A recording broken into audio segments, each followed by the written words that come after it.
Welcome to our channel just imagine novels. ఈరోజు మన కథ వద్దన్నా వదిలేస్తానా ఎపిసోడ్ 2.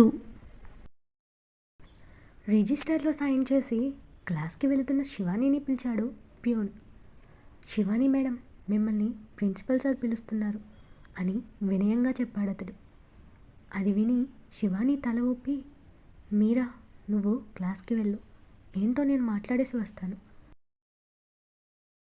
అని చెప్పి తనని పంపించేసి ప్రిన్సిపల్ రూమ్కి వెళ్ళిందామె. శివాని ప్రిన్సిపల్ రూమ్ డోర్ దగ్గర నిలబడి పర్మిషన్ కోసం అడిగింది మెల్లగా. వర్క్ చేసుకుంటున్న ఆయన శివానీని చూసి చిన్న స్మైల్తో రామ్మా శివాని అని అన్నారు ఆప్యాయంగా. లోపలికి వచ్చిన శివాని సంశయిస్తూనే, సార్ పిలిచారంట అని అడిగింది. ఆయన పేరు దయానందం. ఏజ్ దాదాపు 50 years దాటి ఉంటాయి. చాలా మంచి మనిషి. అలాగే వర్క్ విషయంలో చాలా స్ట్రిక్ట్గా అంటే ఉంటారు. శివానీని కూర్చోమన్నట్టు చైర్ చూపించి, శివాని, నువ్వు ఎవరికైనా పర్సనల్గా ట్యూషన్ చెప్పడానికి అవకాశం వస్తే నీతో చెప్పమని అడిగావు కదమ్మా. దానికోసం ఒకరు అడిగారు. వాళ్ళ ఇద్దరి పిల్లలకి ట్యూషన్ చెప్పాలి. కాకపోతే నువ్వే వాళ్ళ ఇంటికి వెళ్ళి చెప్పాలంట. అలా చెప్తే నీకు నెలకు 10,000 ఇస్తామన్నారు. ఇకపోతే నువ్వు రోజు ఇంత దూరం వెళ్ళి రావడమే కష్టమవుతుంది. నీకు ఇష్టమేనా అని అడిగారు ఆయన.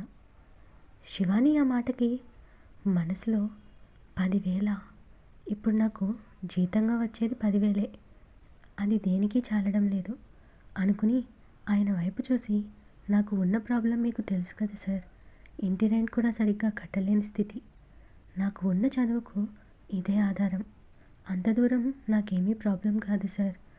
కాకపోతే అక్కడికి నా బన్నీని నాతో తీసుకువెళ్ళొచ్చా? వాడిని మరెక్కడైనా వదలడానికి లేదు.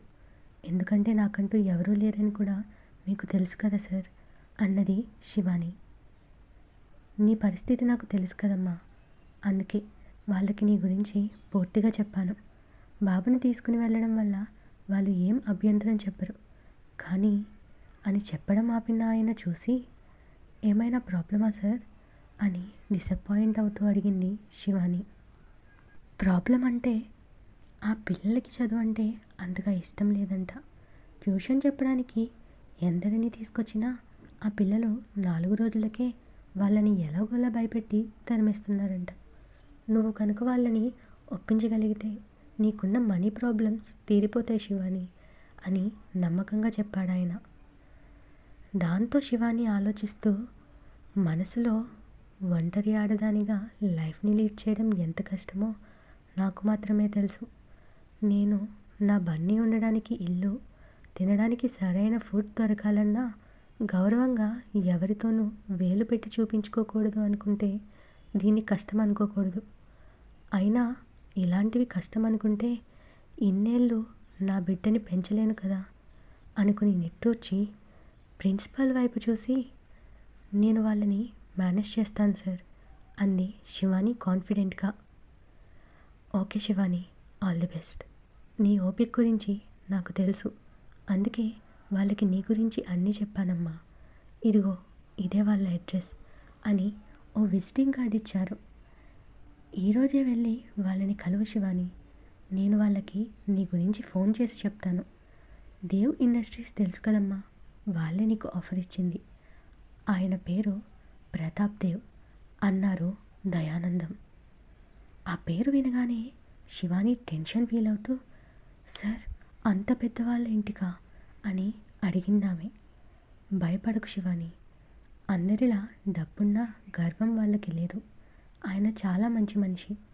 నీకు అక్కడ ఏం ప్రాబ్లం రాదు అని ఆయన భరోసా ఇవ్వగా శివానికి కాస్త ధైర్యం వచ్చి, సరే సార్, నా ప్రాబ్లం తీరడానికి మార్గం చూపించారు, చాలా థ్యాంక్స్ సార్ అని చేతులు జోడించి, నాకు మీకు ఏ సంబంధం లేకపోయినా నాకు ఓ తండ్రి స్థానంలో నిలబడి నాకు అవసరం ఉన్న ప్రతిసారి ఆదుకున్నారు. మీ రుణం ఎప్పటికీ తీర్చుకోలేను సార్ అంది కృతజ్ఞతగా శివాని. దానికి దయానందం నవ్వుతూ, నాకు చేతనైన సహాయం చేశాను, దానికి రుణం అని పెద్ద పెద్ద మాటలు ఎందుకమ్మా? నీ మంచితనానికి ఆ దేవుడు నా రూపంలో సాయం చేయడానికి పంపాడనుకో, అంతే అని సింపుల్గా చెప్పేశారు దయానందం. శివాని నవ్వి, ఇక క్లాస్కి వెళ్తాను సార్ అని చెప్పి అక్కడి నుండి వెళ్ళిపోయింది. దయానందం ప్రతాప్ గారికి ఫోన్ చేసి శివాని వస్తున్న విషయం చెప్పాడు. చాలా థ్యాంక్స్ దయా, అడగగానే హెల్ప్ చేశావు అన్నాడు ప్రతాప్. అంత మాట వద్దు సార్, నేనిప్పుడు ఇలా ఉన్నాను అంటే అది మీ నాన్నగారు మీరు చూపించిన చలవే. ఆ మాత్రం రుణం కూడా తీర్చుకోకపోతే ఎలా సార్ అన్నాడు వినయంగా దయానందం. దానికి ఆయన చిన్నగా నవ్వి, ఓకే దయా, నేను సెక్యూరిటీకి చెప్పి ఉంచుతాను. తను రాగానే లోపలికి పంపమని చెప్తాను. ఇంతకీ తన పేరేంటి అని అడిగాడు ప్రతాప్. ఆ అమ్మాయి పేరు శివాని సార్ అనగానే ఆ పేరు వినగానే ఆయనలో ఏదో ఆనందం. అది పైకి కనపడకుండా ఓకే దయా, నేను చూసుకుంటాను అని చెప్పి ఫోన్ పెట్టేశారు. అమ్మా సురేఖ అని గంభీరంగా పిలిచారు ఆయన. దగ్గర దగ్గర ఓ 30 years ఏజ్ ఉన్న ఒక ఆమె ఆయన ముందుకు వచ్చి, చెప్పండి బాబాయ్ అన్నది. ఈరోజు ఈవినింగ్ పిల్లలకి ట్యూషన్ చెప్పడం కోసం ఓ టీచర్ వస్తుంది. తనకి ఏ ఇబ్బంది లేకుండా కాస్త జాగ్రత్తగా చూసుకోమ్మా. ఆమెనైనా ఇక్కడ ఉండనిచ్చేలా చూడు. ఎవరు ఏం చేస్తున్నారో కానీ వచ్చిన వాళ్ళు వచ్చినట్టే పోతున్నారు అని విసుగ్గా అన్నారు ప్రతాప్. సురేఖ కూడా బాధగా, నాకు కూడా అర్థం కావడం లేదు బాబాయ్. ఈసారి వచ్చే ఏమైనా కొన్నాళ్ళు ఉండి పిల్లలకి 4 అక్షరం ముక్కలు నేర్పితే బాగుండు అంది. సరే సురేఖ, నేను ఆఫీస్కి వెళ్ళొస్తాను. ఇంతకీ మీ ఆయన ఎక్కడా అని అడిగారు ప్రతాప్ గారు. సురేఖ ఆన్సర్ చెప్పలేక ఎప్పటిలా మౌనంగా తలదించుకోగానే ఆయన విషయం అర్థమై కోపంగా భవానీ భవానీ అని గట్టిగా కేకలేశారు. అప్పటిదాకా తన రూమ్లో హాయిగా బెడ్ మీద పడుకుని టీవీ చూస్తున్న పర్వతం ఆకారం లాంటి ఆయన చెల్లి భవానీ ఆయన అరుపుకి భయపడి గబగబా లేచి వచ్చి, ఏమైందన్నయ్య అని భయంగా అడిగింది భవానీ.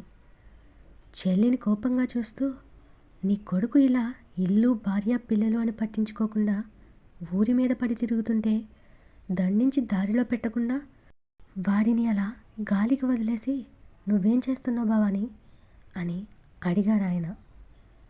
దాంతో భవానీ కోపంగా చూపు కోడలి మీద పెట్టి గొంతులో మాత్రం వినయం నటిస్తూ, వాడి సంగతి తెలిసి కూడా నన్నంటావేంటన్నయ్య?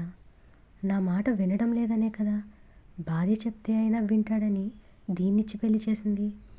ఇక వాడిని అదుపులో పెట్టుకోవాల్సింది భార్యగా తినే కదా, మధ్యలో నన్నంటావేంటన్నయ్య అంది నిష్ఠూరంగా. ప్రతాప్ గారు కోపంతో, వాడెలాంటి వాడో తెలిసి కూడా ఈ అమాయకురాలనిచ్చి వాడితో పెళ్లి చేసి సురేఖకి అన్యాయం చేసింది నువ్వు.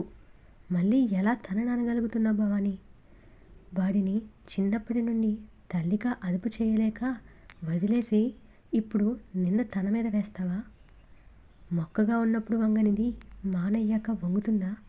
ఛీ, నువ్వు మారవు అని అసహనంగా అరిచి సురేఖ వైపు చూసి, నువ్వు లోపలికి వెళ్ళి తల్లి, వాడి సంగతి నేను కనుక్కుంటాను అన్నారు ప్రతాప్ గారు.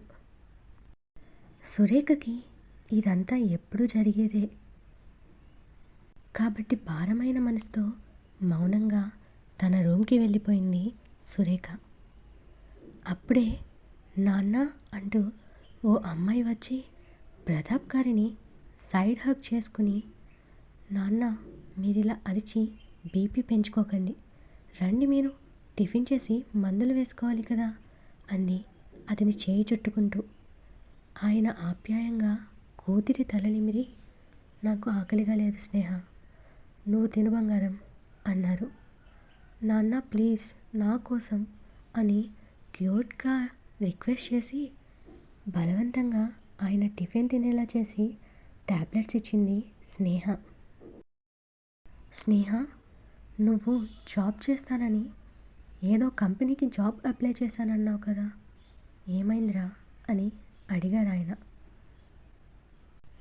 దానితో స్నేహ చిన్న స్మైల్తో ఇంటర్వ్యూ అయింది, ఇంకా ఏ విషయం తెలియలేదు నాన్న అని చెప్పి టిఫిన్ చేసి బయటకు వెళ్తున్న తండ్రికి బాయ్ చెప్పి తన రూమ్కి వెళ్ళిపోయింది స్నేహ. అక్కడ తను ఉన్నా కూడా అస్సలు పట్టించుకొని ఆ తండ్రి కూతుర్ని చూసి మండించుకుంటూ విసవిస తన రూమ్కి వెళ్ళిపోయింది భవానీ.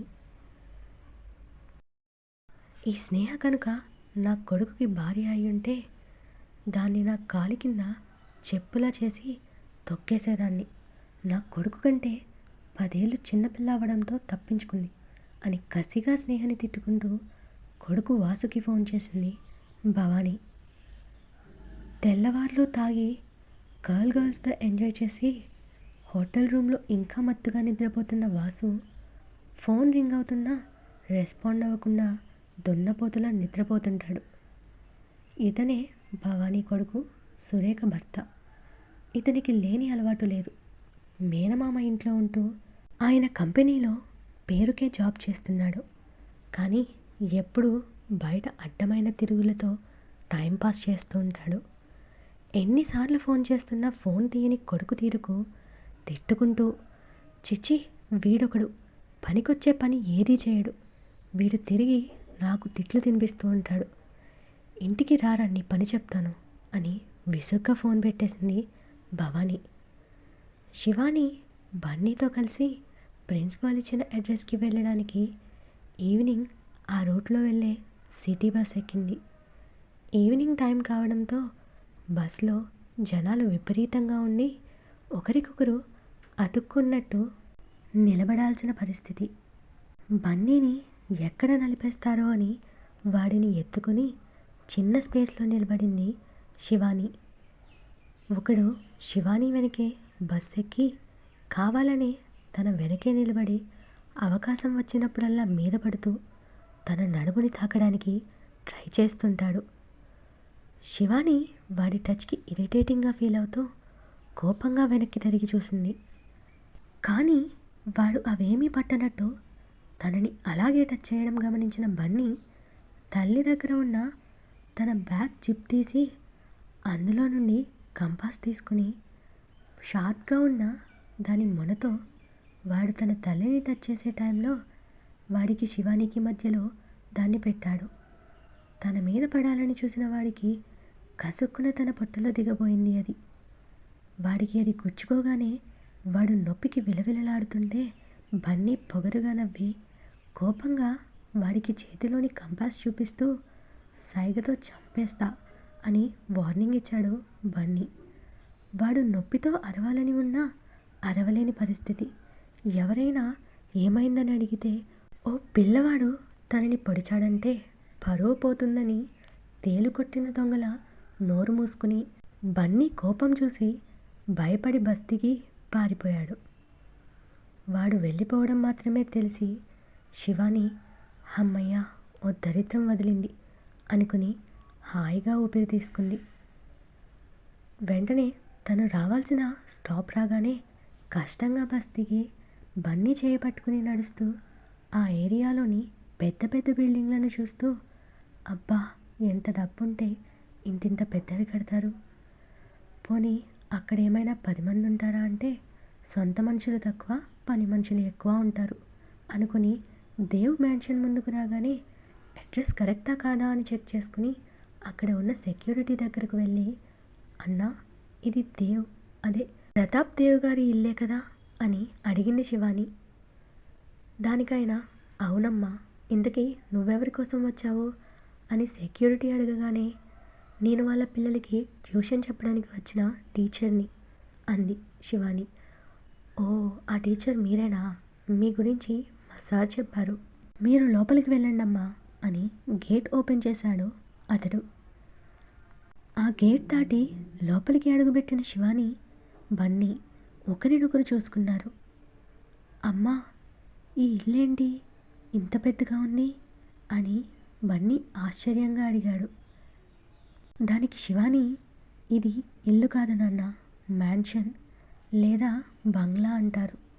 చాలా డబ్బులు ఉన్నవాళ్ళు ఇలాగే పెద్ద పెద్ద బంగ్లాలు కట్టుకుంటారు కన్నా అని చెప్పి వాడి చేయి పట్టుకుని లోపలికి నడిచిందామె. ఆ బంగ్లా చుట్టూ గార్డెన్, దానికి ఇరువైపులా అందమైన షో మొక్కలతో చాలా అందంగా ఉంది.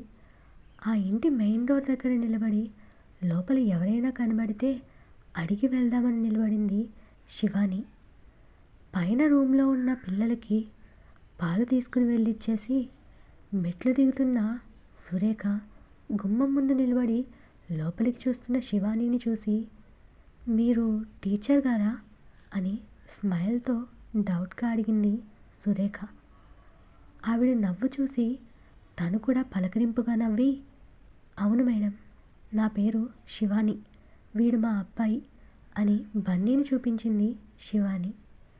ఓ అవునా, లోపలికి రండి, మీ బాబు చక్కగా ఉన్నాడు. నీ పేరేంటి నాన్న అని బన్నీని అడిగింది సురేఖ. బన్నీ అని యాటిట్యూడ్గా చెప్పాడు బన్నీ. ఆమె నవ్వుతూ వాడి తల నిమిరి, మీ బాబు భలే క్యూట్గా ఉన్నాడు టీచర్, రండి కూర్చోండని సోఫా చూపించింది సురేఖ శివానికి. బన్నీకి ఆవిడ తనని పొగడగానే సిగ్గుపడి మెలికలు తిరగడం చూసి సురేఖ కూడా నవ్వింది. సురేఖ కూర్చోమంటుంటే శివాని మొహమాటంగా, వద్దండి పర్వాలేదు, పిల్లలు ఎక్కడున్నారు అని అడిగింది. దానికి సురేఖ, మొహమాట పడకండి టీచర్, కూర్చోండి, పిల్లలు పైన ఉన్నారు, వాళ్ళని ఇక్కడికే పిలుస్తాను అని చెప్పి బన్నీతో, ఓయ్ హీరో, నువ్వు కూడా కూర్చో అని చెప్పి లోపలికి వెళ్ళి వాళ్ళ కోసం జ్యూస్ ఇంకా స్నాక్స్ తెచ్చిచ్చింది సురేఖ. ఆవిడ మంచితనం చూసి ఆశ్చర్యపోయింది శివాని. మంచివాళ్ళు అని తమ సార్ చెప్పాడు, కానీ మరీ ఇంత సింపుల్గా ఇంత ఒబీడియంట్గా ఉంటారు అని అనుకోలేదు శివాని. అంతలోనే ఓ బర్రె గొంతుతో, ఎవరు మీరు అంది భవానీ రూమ్ నుండి బయటకు వచ్చి. ఆవిడ వాయిస్కి శివాని ఉలిక్కిపడి కూర్చున్నది కాస్త లేచి నిల్చుంది. కానీ బన్నీ మాత్రం అలాగే కూర్చుని, మా అమ్మ టీచర్ అన్నాడు పొగరుగా. వాడిని చూస్తే భవానీకి ఎవరినో గుర్తు చేసేలా అనిపించాడు. వాడి పొగరుని కోపంగా చూస్తున్న భవానీని చూసి శివాని కంగారు పడి, క్షమించండి మేడం, వాడు చిన్నపిల్లాడు, బన్నీ అలా మాట్లాడకూడదు నాన్న అని చెప్పి వాడిని లేపి తన దగ్గరకు తీసుకుంది. బన్నీ పొగరు నచ్చక ఆ కోపం శివాని మీద చూపిస్తూ, మా ఇంట్లో పాఠాలు చెప్పుకోవడానికి వచ్చిన పనిదానివి ఎక్కడ కూర్చోవాలో తెలియదా, దర్జాగా సోఫాలో కూర్చున్నావు అంది ఉరిమి చూస్తూ భవానీ. అంతలోనే, అత్తయ్య వాళ్ళనేమనకండి, నేను బలవంతం చేస్తేనే కూర్చున్నారు, పాపం ఆవిడ వద్దనే చెప్పింది అని అత్తగారికి సంజాయిషి ఇస్తూనే శివాని వైపు క్షమించమన్నట్టు చూసింది సురేఖ. నువ్విలా అడ్డమైన వాళ్ళని వెనకేసుకువచ్చే నీ బ్రతికిలా తగలడింది అని సురేఖని చిత్కారంగా చూస్తూ అంది భవానీ. తన లైఫ్ ఇలా ఉందంటే కారణం తన మంచితనం కాదత్తా, మాయమాటలు చెప్పి పనికి మాలిన నీ పుత్రరత్నంకి కట్టిపెట్టినందుకు తన లైఫ్ అలా అయిపోయింది అని వ్యంగ్యంగా చురకవేసింది అప్పుడే అక్కడికి వచ్చిన స్నేహ. ఉక్రోషంగా స్నేహ అని అరిచింది భవానీ స్నేహ మాటలకి. Next promo. గెస్ట్ హౌస్లో మందు తాగుతున్న రుద్రతో, రే ఇక తాగింది చాలు, ఇప్పటికే చాలా ఎక్కువైంది నీకు అని ఆపాడు ప్రదీప్.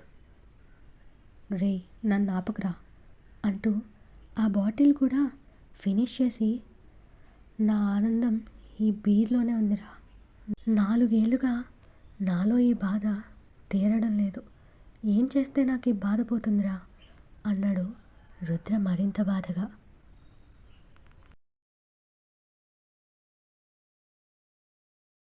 ఈ స్టోరీ నచ్చినట్టయితే లైక్ చేసి కమెంట్ చేయండి. మీలాగే ఇలాంటి స్టోరీల మీద ఇంట్రెస్ట్ ఉన్న వాళ్ళకి షేర్ చేయండి. ఈ స్టోరీ వినాలి అనుకుంటే సబ్స్క్రైబ్ చేసుకుని బెల్ ఐకాన్ మీద క్లిక్ చేసి ఆల్ అనే ఆప్షన్ని ఎంచుకోండి. అప్పుడే మీకు నేను ఇచ్చే ప్రతి అప్డేట్ టైంకి చేరుతుంది. నెక్స్ట్ అప్డేట్తో మళ్ళీ కలుద్దాం. బాయ్.